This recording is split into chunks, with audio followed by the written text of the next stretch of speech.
ابھی بھی اکثر جگہوں پہ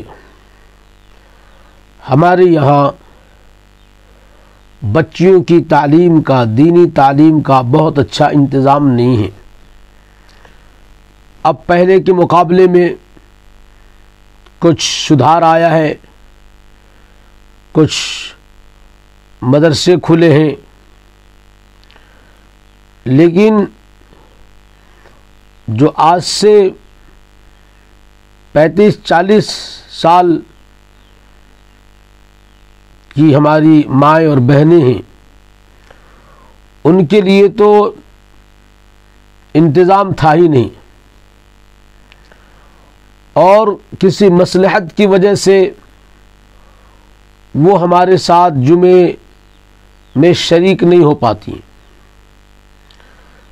تو دین کی معلومات ان کے پاس، ضروریات دین کا علم ان کے پاس، ان میں سے اکثر کے پاس گویا کہ نہ کے برابر ہے، زیرو ہے۔ ایسے میں ہماری ذمہ داری بنتی ہے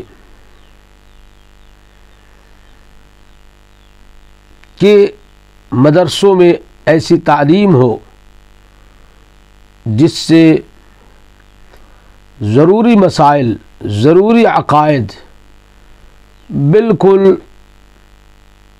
ذہن نشین ہو جائیں، رسمی نہیں۔ اور جو بڑی عمر کی خواتین ہو گئی ہیں،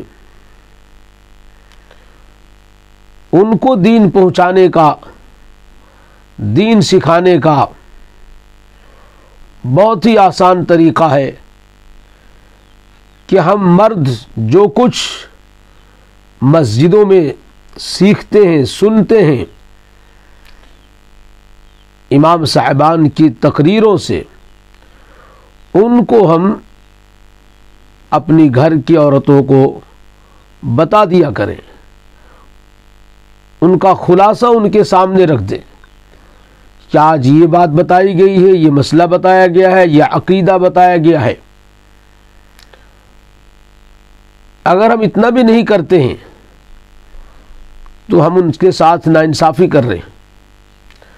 ان کے لیے مسجد میں آنے کا انتظام نہیں، ان کی اچھی تعلیم گاہ کا انتظام نہیں، اور جمعے میں جو کچھ ہوتا ہے، سنا جاتا ہے، بتایا جاتا ہے، اس میں سے بھی کوئی حصہ ان کو نہیں دیا جا رہا ہے۔ تو we are all set to render them deprived, devoid of deen. Mentally ہم نے یہ طے کر رکھا ہے کہ ہم اپنی ماؤں، بہنوں اور بیٹیوں کو دین کا کوئی حصہ نہیں دیں گے۔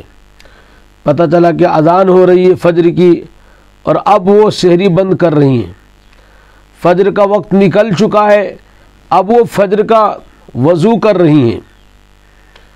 چونکہ علم کی سطح، اس کا لیول، ایکسٹینٹ بہت زیادہ لو ہے، تو ان کی عبادات بہت زیادہ برباد ہوتی ہیں۔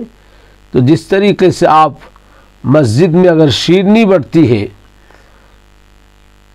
جو نہیں بٹنی چاہیے عام طور پہ، عام حالات میں، آپ اس شیرنی کو لے جاتے ہیں گھر پہ، اس سے کہیں زیادہ اہم، اس سے کہیں زیادہ میٹھی چیز، پیاری چیز حضرات ائمہ کا بیان ہے، ان کے بتائے ہوئے مسائل، فضائل اور عقائد ہیں۔